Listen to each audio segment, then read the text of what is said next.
لالچی کب آئے گا؟ مصنف مرزا ظفر بیگ۔ کسی گاؤں میں 4 دوست انور، جمال، فرید اور کامران رہتے تھے جو بہت غریب تھے۔ دن رات محنت کرتے مگر پھر بھی ان کی غربت دور نہ ہوتی تھی۔ ایک روز ان کے گاؤں میں ایک بزرگ آئے۔ انہوں نے چاروں دوستوں کی حالت دیکھی تو انہیں ترقی کی دعا دی اور ان سے کہا، اپنی قسمت آزمانے گل پور نامی قصبے جاؤ، وہاں سے تمہیں اتنا کچھ مل جائے گا کہ تمہارے حالات بدل جائیں گے، مگر خبردار زیادہ لالچ نہ کرنا، بلکہ جو کچھ ملے اس پر صبر و شکر کر کے گھر واپس آ جانا، کیونکہ لالچ بری بلا ہے۔ چاروں دوستوں نے بزرگ کی بات سنی اور سفر پر روانہ ہو گئے۔ سفر خاصا لمبا تھا۔ وہ آپس میں باتیں کرتے اور ایک دوسرے کو قصے کہانیاں سناتے چلتے رہے اور 1 ماہ میں گل پور پہنچ گئے، جہاں تانبے کی کان تھی۔ وہاں ایک جگہ لکھا تھا، تانبے کے جتنے سکوں کی تمہیں ضرورت ہے لے لو اور چلے جاؤ۔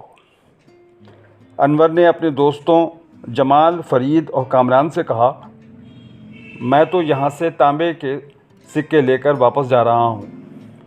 جمال، فرید اور کامران نے ہنستے ہوئے کہا، یہ تانبے کی کان والی جگہ ہے، آگے یقیناً چاندی کی کان آئے گی، تم صبر کرو۔ مگر انور نے کہا، میرے لیے یہی کافی ہے۔ یہ کہہ کر وہ تانبے کے ڈھیروں سکے لے کر واپس چلا گیا اور باقی تینوں دوست آگے بڑھ گئے۔ انہیں چاندی کی کان کی تلاش تھی۔ اب سفر مشکل ہوتا گیا، کھانا بھی ختم ہو رہا تھا، ان کی ٹانگیں دکھنے لگی تھیں۔ آخر کئی دنوں کے سفر کے بعد وہ چاندی کی کان والے علاقے میں پہنچ گئے۔ وہاں بھی ایک بورڈ پر وہی عبارت لکھی تھی، چاندی کے جتنے سکوں کی تمہیں ضرورت ہے لے لو اور چلے جاؤ۔ اب جمال نے اپنے دونوں ساتھیوں سے کہا، میں تھک چکا ہوں، یہاں سے چاندی کے سکے لے کر واپس جا رہا ہوں۔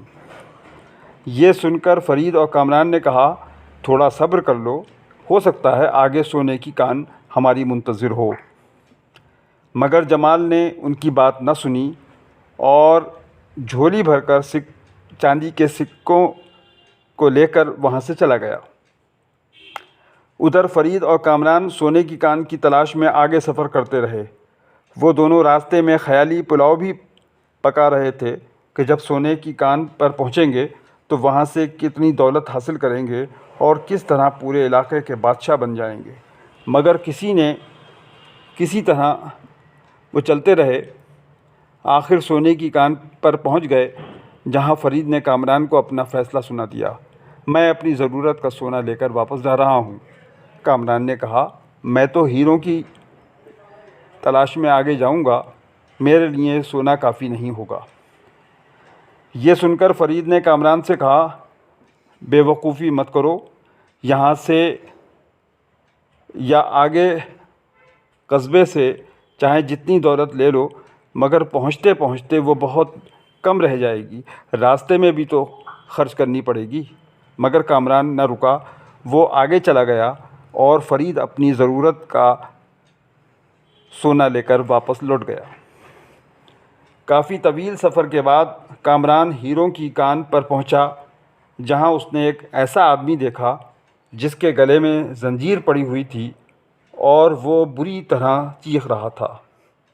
کامران کو دیکھ کر اس نے ہنستے ہوئے کہا، آ گیا آ گیا، ایک بے وقوف اور آ گیا، اب یہ زنجیر اس لالچی کے گلے میں پڑے گی۔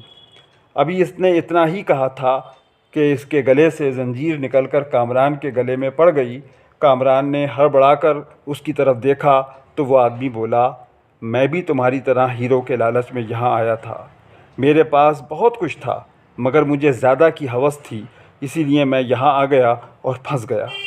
اب میں آزاد ہوں اور تم قیدی۔ ہیروں کا کوئی اور لالچی یہاں آئے گا تو تمہیں نجات ملے گی۔ یہ کہہ کر وہ آدمی وہاں سے چلا گیا تو کامران نے زنجیر سمیت وہاں سے دوڑ لگا دی۔ وہ پاگلوں کی طرح چلتا رہا لیکن راستہ بھٹک گیا۔ اس کے کپڑے پھٹ گئے، پورا جسم زخموں سے بھر گیا۔ برسوں سے وہ کسی لالچی کا انتظار کر رہا ہے۔ جب کوئی لالچی آئے گا تبھی اسے اس عذاب سے نجات ملے گی۔